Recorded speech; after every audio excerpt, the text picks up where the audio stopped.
Good morning.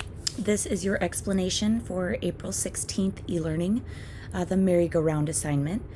Again, this is another Harlem Renaissance poem, and I'm a little partial to Langston Hughes. I apologize. So there are many, many, many, many more authors and artists that make up the Harlem Renaissance. I am just very partial to Langston Hughes. So that's why we are reading two Langston Hughes poems for the 3 days of the Harlem Renaissance. I apologize if you don't like Langston Hughes. That's my bad. But I think that you should be exposed to him because he's awesome. But also just explore, if you have time, other authors in the Harlem Renaissance, because there are so many more.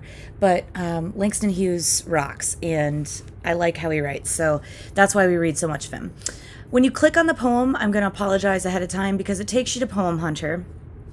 Poem Hunter is great because it will read the poem out loud to you, but it also sucks because it has a bazillion freaking ads.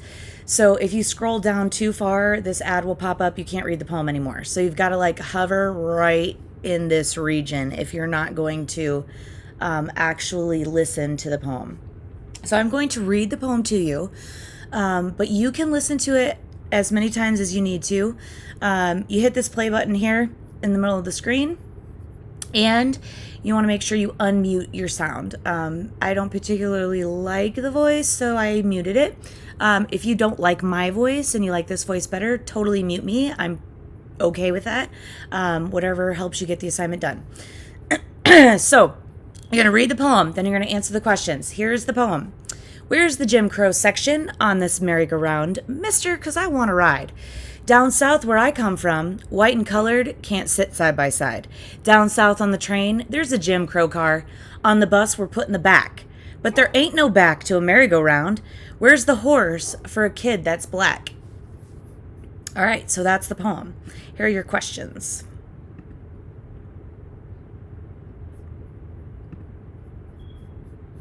Okay, what should we do with our anger?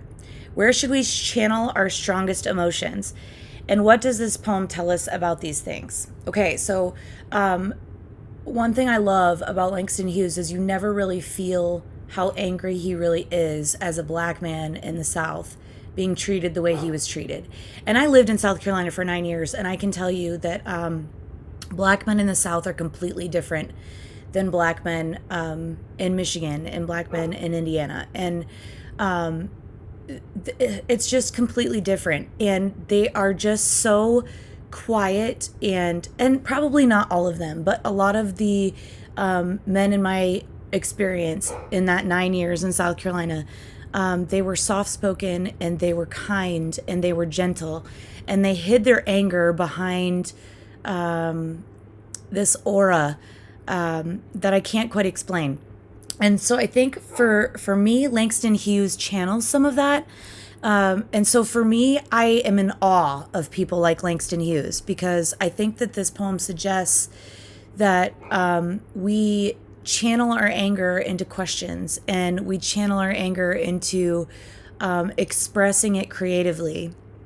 And so I tried to do that with writing myself as a teacher. I would write poetry, and I would write short stories and things like that. As a kid, I even wrote poetry and short stories and things like that to express some of my anger so it didn't explode.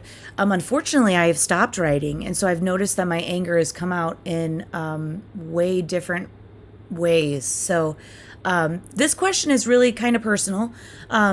What do you do with your anger, and where should we channel those strong emotions? And then what do you think this poem suggests about these things? And again, I think it suggests that we question, where is our anger coming from, and what can we do about it? Because sometimes there's not a whole lot we can do about it. So that's question one. And then question two, and this is really it. So I do want you to put some thought and some of your own emotion and feelings into this. Instead of directly protesting the laws that said black people should ride in the back of trains or in the back of buses, which is a very serious matter, Hughes chooses to write about a merry-go-round, which has no back. Why do you think he makes this choice? And again, for me, I kind of take this to that personal 9 years that I spent in the South, and just how different it is, and how there is still this separation between white and black, but they wanted us to integrate. That was kind of what happened in my school. Is I was in a junior high school. It went from 5th to 8th grade. And my 5th grade year, when I first went to that school, it was about 95% white. My 6th grade year, they decided that that part of South Carolina needed to fix their segregation issues. And so we had like 35%, 40% more students bust into our school from a close district. And it was really basically white and black being smashed together really quick. So what happens with that is that you don't just have a color issue, because it wasn't really a color issue, but a cultural issue. We had grown up apart in different communities, and now they were kind of forcing us together. And these kids had to ride on like bus rides that were 45 minutes to get to the school. So it was definitely a huge smattering of like a merry-go-round, like figure out how to get along. And I think that's where some of the bullying that I experienced in school started happening, was this forcing, this merry-go-round of people, of cultures together without real thought and without real consideration of consequence. So I think for Langston Hughes, he wants you to think about the fact that people who are born white, people who are born black, people who are born brown, people who are born red, people who are born whatever color, are not chosen. They don't choose that. They're just born that way. And so when you put them on this merry-go-round of life, what are they supposed to do? What is supposed to happen? Are they supposed to ask permission to be who they are? And is that right?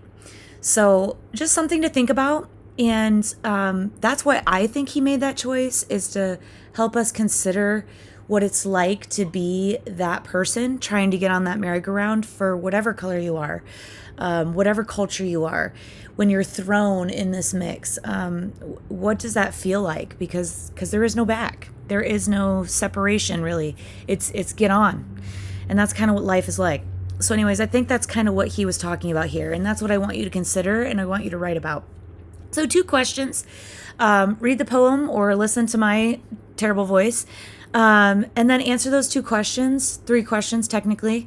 Try to use some evidence from the text if you can, or at least use some of your own personal feelings in this. I do want you to think about it personally. And that's it for today, guys. Have a great, great weekend, and I will see you next Tuesday, or talk to you.